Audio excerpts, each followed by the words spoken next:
નમસ્કાર જીએસટીવી માં આપનું સ્વાગત છે। હું છું ભદ્રેશ। એક મહત્વના સમાચાર સામે આવી રહ્યા છે તેની પર નજર કરીએ તો અમદાવાદના નરેન્દ્ર મોદી સ્ટેડિયમ ખાતે કાર્યકર સુવર્ણ જયંતિ મહોત્સવની ઉજવણી કરવામાં આવી રહી છે, જેમાં 1 લાખથી વધુ કાર્યકર્તાઓની ઉપસ્થિતિમાં નરેન્દ્ર મોદી સ્ટેડિયમ ખાતે તેમની ઉપસ્થિતિ જોવા મળી રહી છે અને આ સુવર્ણ મહોત્સવની ઉજવણી ખૂબ જ ધામધૂમપૂર્વક કરવામાં આવી રહી છે।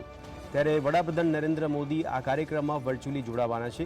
સાથે દેશના ગૃહમંત્રી અમિત શાહ, गुजरातना मुख्यमंत्री सहितना पण अग्रणीओ आ कार्यक्रम में खास हाजरी आपनार छे। त्यारे अमदावादना नरेंद्र मोदी स्टेडियम खाते जबरदस्त आयोजन करवामां आव्युं छे, जेमां आह्लादक आयोजन अत्यारे जोवा मळी रह्युं छे कि ज्यां 1 लाख स्वामिनारायण संप्रदायना जे स्वयंसेवको छे तेमनो सुवर्ण महोत्सवनी आ उजवणी करवामां आवी रही छे, जेने भागरूपे समग्र स्टेडियम छे तेने अद्भुत शणगार करवामां आव्यो छे।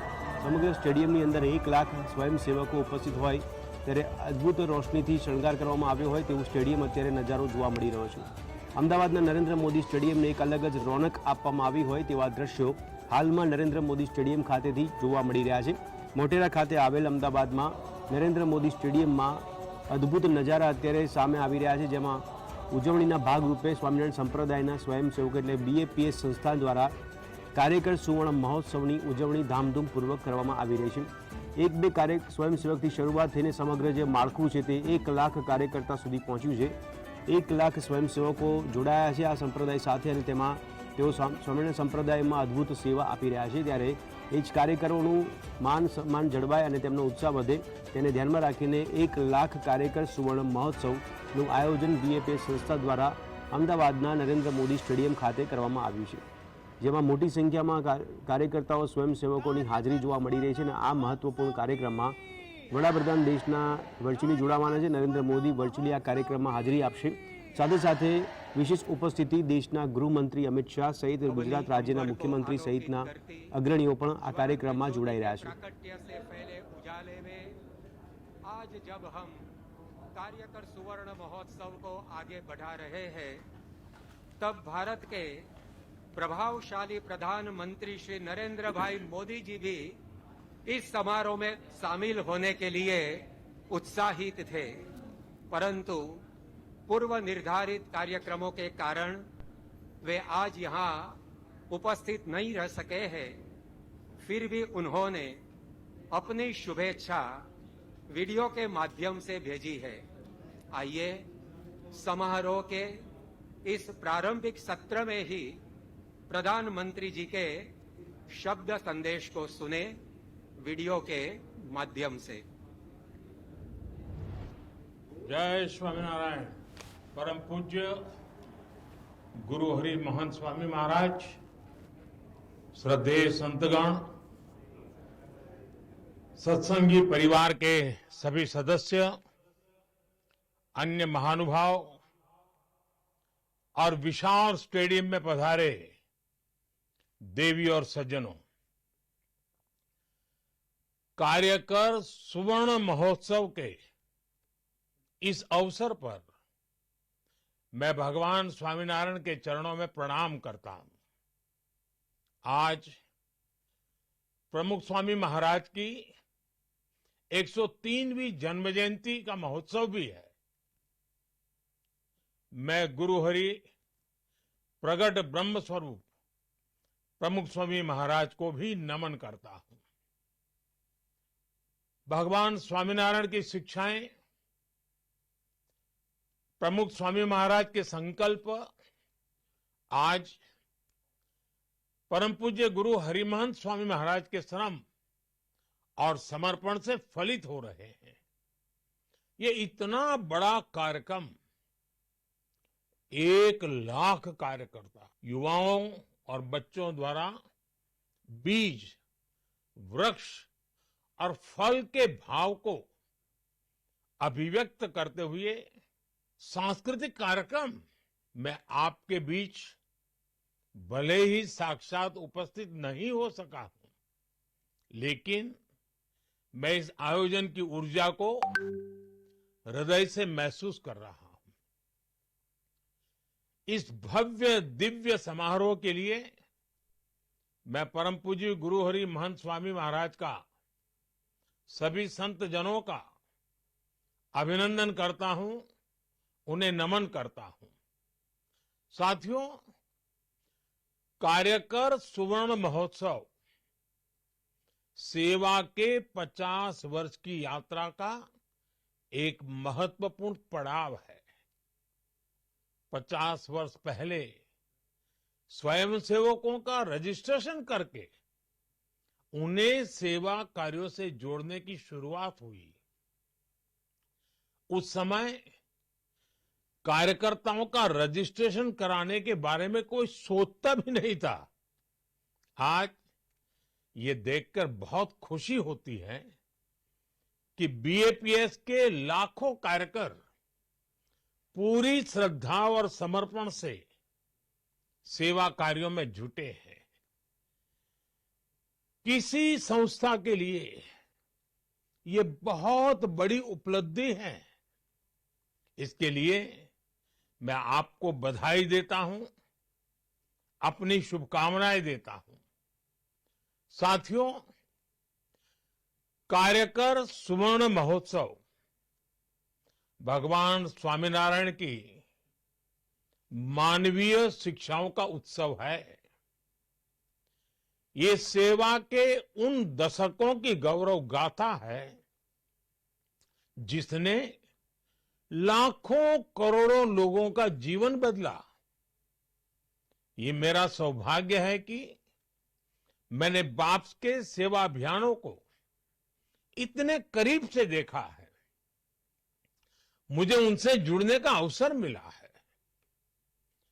भूज में भूकंप से हुई तबाही के बाद के हालात हो, नरनारायण नगर गांव का पुनर्निर्माण हो,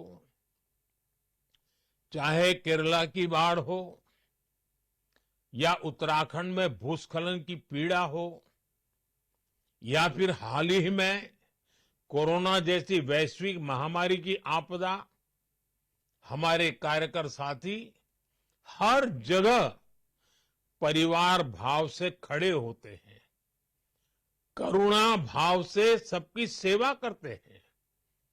हर किसी ने देखा है कोविड काल में किस तरह बीएपीएस मंदिर सेवा केंद्रों में बदल गए थे।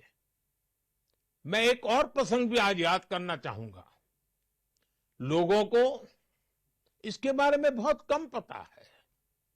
जब यूक्रेन का युद्ध बढ़ने लग गया तो भारत सरकार ने तुरंत ये तय किया कि वहां फंसे भारतीयों को तत्काल सुरक्षित निकालना है। इसके बाद बहुत बड़ी संख्या में भारतीय पोलैंड पहुंचने लग गए थे। लेकिन एक चुनौती थी कि पोलैंड पहुंचे भारतीयों को युद्ध के उस माहौल में कैसे ज्यादा से ज्यादा मदद पहुंचाई जाए।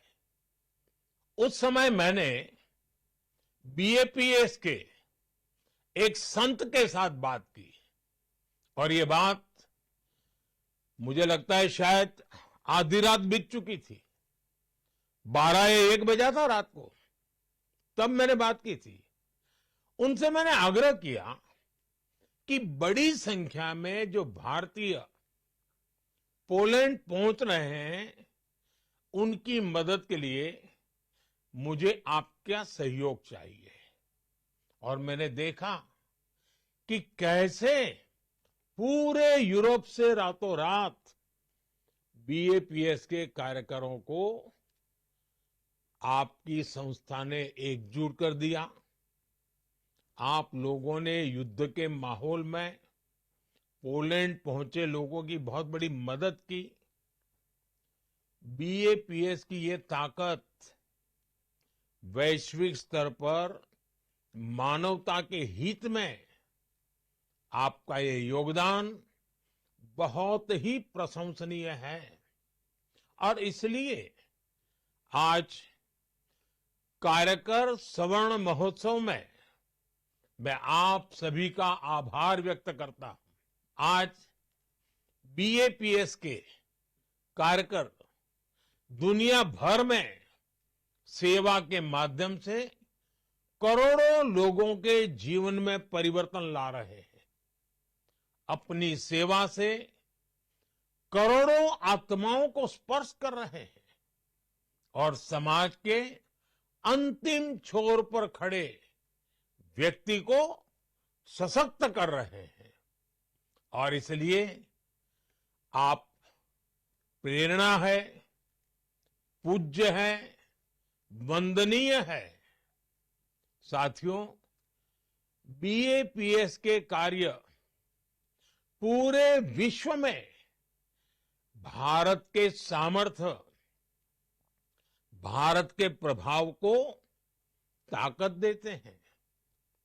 विश्व के 28 देशों में भगवान स्वामीनारायण के 1800 मंदिर, दुनिया भर में 21,000 से ज्यादा आध्यात्मिक केंद्र, सेवा के अलग अलग प्रकल्पों का काम, दुनिया जब ये देखती है तो वो इसमें भारत की आध्यात्मिक विरासत, आध्यात्मिक पहचान के दर्शन करती है।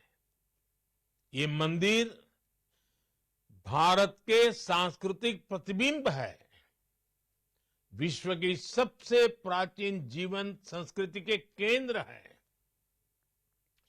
कोई भी व्यक्ति जब इनसे जुड़ता है तो वो भारत के प्रति आकर्षित हुए बिना नहीं रहता। अभी कुछ ही महीने पहले अबू धाबी में भगवान स्वामीनारायण मंदिर की प्रतिष्ठा हुई है। सौभाग्य से मैं भी उस कार्यक्रम में शामिल हुआ। उस कार्यक्रम की, उस मंदिर की पूरी दुनिया में कितनी चर्चा हो रही है। दुनिया ने भारत की आध्यात्मिक विरासत के दर्शन किए। दुनिया ने भारत की सांस्कृतिक विविधता को देखा। ऐसे प्रयासों से दुनिया को भारत के सांस्कृतिक गौरव और मानवीय उदारता के बारे में पता चलता है। और इसके लिए मैं सभी कार्यकर साथियों को बधाई देता हूं। साथियों, आप सभी के बड़े बड़े संकल्पों का इतनी सहजता से सिद्ध हो जाना, ये भगवान स्वामीनारायण, सहजानंद स्वामी की तपस्या का ही परिणाम है। उन्होंने हर जीव की, हर पीड़ित की चिंता की। उनके जीवन का हर पल मानव कल्याण में समर्पित रहा। उन्होंने जिन मूल्यों की स्थापना की है, आज बीएपीएस उसी प्रकाश को विश्व में फैला रहा है।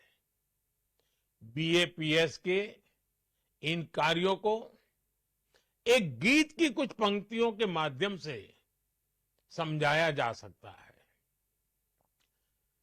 आपने भी सुना होगा, घर घर गाया जा सकता है, नदियां न पिए कभी अपना जल, नदियां न पिए कभी अपना जल, वृक्ष न खाए कभी अपना फल। नदियां न पिए कभी अपना जल, वृक्ष न खाए कभी अपना फल।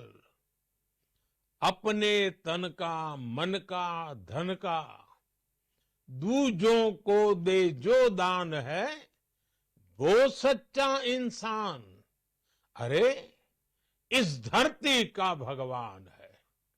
साथियों, ये भी मेरा सौभाग्य रहा कि मुझे बचपन से ही बीएपीएस और भगवान स्वामीनारायण से जुड़ने का अवसर मिला।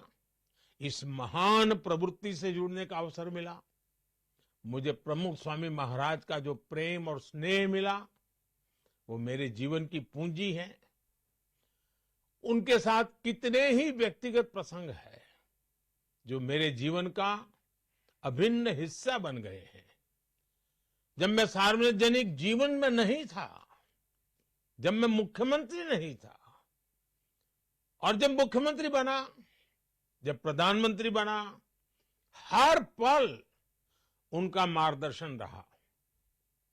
जब साबरमती में नर्मदा का पानी आया तो उस ऐतिहासिक अवसर को आशीर्वाद देने परम पूज्य प्रमुख स्वामी जी स्वयं आए थे। बरसों पहले एक बार स्वामी जी के मार्गदर्शन में स्वामी नारायण महामंत्र महोत्सव हुआ था, या उसके अगले साल स्वामी नारायण मंत्र लेखन महोत्सव हुआ। मैं वो पल कभी भूलता नहीं हूं। मंत्र लेखन का वो विचार अपने आप में अद्भुत था। मुझ पर उनका जो आध्यात्मिक स्नेह था, जो पुत्रवत भाव था, वो शब्दों में कहना मुश्किल है। जन कल्याण के कार्यों में प्रमुख स्वामी महाराज का आशीर्वाद हमेशा मुझे मिलता रहा। आज इस इतने विशाल आयोजन में मैं प्रमुख स्वामी महाराज की उन स्मृतियों को, उनकी आध्यात्मिक उपस्थिति को एक कार्यकर के रूप में महसूस कर रहा हूं। साथियों, हमारी संस्कृति में सेवा को सबसे बड़ा धर्म माना गया है। सेवा परमो धर्मः। ये सिर्फ शब्द नहीं, ये हमारे जीवन मूल्य है। ऊंचा स्थान दिया गया है। कहा भी गया है, जन सेवा तो जनार्दन सेवा के ही बराबर है। सेवा वो है जिसमें स्व का भाव नहीं रह जाता है। जब आप मेडिकल कैंप में मरीजों की सेवा करते हैं, जब आप किसी जरूरतमंद को खाना खिलाते हैं, जब आप किसी बच्चे को पढ़ाते हैं, तो आप सिर्फ दूसरों की मदद नहीं कर रहे होते। इस दौरान आपके अंदर परिवर्तन की एक अद्भुत प्रक्रिया शुरू हो जाती है। इससे आपकी आध्यात्मिक यात्रा को दिशा मिलती है, मजबूती मिलती है। और ये सेवा जब हजारों लाखों कार्यकर्ताओं के साथ मिलकर एक ऑर्गेनाइज रूप में, संगठित रूप में की जाती है, एक संस्था के रूप में की जाती है, एक आंदोलन स्वरूप के रूप किया जाता है, तो अद्भुत परिणाम मिलते हैं। इस तरह की संस्थागत सेवा में समाज की, देश की बड़ी बड़ी समस्याओं के समाधान का सामर्थ्य होता है। इससे अनेक बुराइयों को खत्म किया जा सकता है। एक कॉमन पर्पस से जुड़े लाखों कार्यकर्ता देश की, समाज की बड़ी ताकत बनते हैं। और इसलिए आज जब देश विकसित भारत का लक्ष्य लेकर चल रहा है, तब स्वाभाविक रूप से जन जन का एक साथ आना और कुछ बड़ा कर दिखाने की भावना हम हर क्षेत्र में देख रहे हैं। स्वच्छ भारत मिशन हो, नेचुरल फार्मिंग हो, या पर्यावरण को लेकर जागरूकता की बात हो, बेटियों की शिक्षा हो, या आदिवासी कल्याण का विषय हो, देश के लोग आगे बढ़कर राष्ट्र निर्माण की इस यात्रा का नेतृत्व कर रहे हैं। आपसे भी उन्हें बहुत प्रेरणा मिलती है। इसलिए आज मेरी इच्छा है, मेरा मोह है कि आपसे कुछ आग्रह भी करूं। मैं चाहूंगा आप सब यहां से कुछ संकल्प लेकर जाएं। आप हर वर्ष एक नया संकल्प लेकर उस साल को विशेष बनाकर उस संकल्प के लिए समर्पित कर दे। जैसे कोई एक साल केमिकल फ्री खेती को समर्पित करे, कोई एक साल देश की विविधता में एकता के पर्वों को समर्पित करे। हमें युवा सामर्थ्य की सुरक्षा के लिए नशे के खिलाफ लड़ाई का भी संकल्प लेना होगा। आजकल बहुत सी जगहों पर लोग नदियों को पुनर्जीवित कर रहे हैं, तो इस तरह के काम को आप भी आगे बढ़ा सकते हैं। हमें धरती का भविष्य बचाने के लिए सस्टेनेबल लाइफस्टाइल का संकल्प लेना होगा। भारत ने पूरी दुनिया को मिशन लाइफ का जो विजन दिया है, उसकी प्रामाणिकता, उसका प्रभाव हमें ही सिद्ध करके दिखाना है। आजकल एक पेड़ मां के नाम अभियान की चर्चा पूरे विश्व में है। इस दिशा में भी आपके प्रयास बहुत अहम है। भारत के विकास को गति देने वाले अभियान जैसे fit India, vocal for local, millets को बढ़ावा देना, ऐसी कई बातें आप कर सकते हैं। युवा विचारों को नए अवसर देने के लिए कुछ ही सप्ताह बाद जनवरी में विकसित भारत यंग लीडर्स डायलॉग, उसका भी आयोजन होगा। इसमें हमारे युवा विकसित भारत के संकल्प को पूरा करने के लिए अपने आइडियाज देंगे, अपने योगदान की रूपरेखा तैयार करेंगे। आप सभी युवा कार्यकर इससे भी जुड़ सकते हैं। साथियों, श्रद्धेय प्रमुख स्वामी महाराज का विशेष जोर भारत की परिवार संस्कृति पर रहता था। उन्होंने घर सभा के माध्यम से समाज में संयुक्त परिवार की अवधारणा को मजबूत किया। हमें इन अभियानों को आगे बढ़ाना है। आज भारत 2047 तक विकसित होने के लक्ष्य पर काम कर रहा है। अगले 25 वर्षों की देश की यात्रा जितनी भारत के लिए महत्वपूर्ण है, उतनी ही बीएपीएस के हर कार्यकर के लिए भी अहम है। मुझे विश्वास है भगवान स्वामीनारायण के आशीर्वाद से बीएपीएस कार्यकरों का ये सेवा अभियान इसी तरह निर्बाध गति से आगे बढ़ता रहेगा। मैं एक बार फिर आप सभी को कार्यकर सुवर्ण महोत्सव की बधाई देता हूं। जय स्वामीनारायण। તો વડાપ્રધાન નરેન્દ્ર મોદી વર્ચ્યુઅલી આ કાર્યક્રમમાં હાજરી આપતા જોવા મળ્યા હતા। ज्वलंत ज्योति के प्राकट्य से फैले उजाले में आज जब हम कार्यकर सुवर्ण महोत्सव को आगे बढ़ा તો દેશના વડાપ્રધાન નરેન્દ્ર મોદી દ્વારા આ સુવર્ણ કાર્યક્રમમાં વર્ચ્યુઅલી હાજરી આપી હતી અને બીએપીએસ સંસ્થાના વખાણ પણ કર્યા હતા અને પ્રશંસા કરી હતી। દરેકે દરેક કાર્યકર્તાઓમાં ઉત્સાહ અને અનેરો આનંદ ભરવાનો પ્રયાસ વડાપ્રધાન નરેન્દ્ર મોદી દ્વારા કરવામાં આવ્યો છે। સાથે સાથે રાજકીય પટલ પર પણ જે રીતે દેશના 1 લાખ યુવાનોને પણ રાજનીતિમાં જોડવાનો નિર્ધાર ભારતીય જનતા પાર્ટી દ્વારા કરવામાં આવ્યો છે, દેશના વડાપ્રધાન દ્વારા કરવામાં આવ્યો છે, તેની પણ તેમણે વાત નોંધી હતી અને સાથે સાથે બીએપીએસના 1 લાખ કાર્યકરોને પણ તેમાં આમંત્રણ આપ્યું હતું કે દેશના જે યુવાઓ છે તે રાજનીતિમાં જોડાય તેની પહેલ કરવામાં આવી છે। તેને લઈને પણ બીએપીએસના કાર્યકરો પણ એક નવી પહેલ કરી શકે છે, તેમાં જોડાઈ શકે છે તેવો નિર્ધાર પણ વડાપ્રધાન નરેન્દ્ર મોદી દ્વારા કરવામાં આવ્યો છે।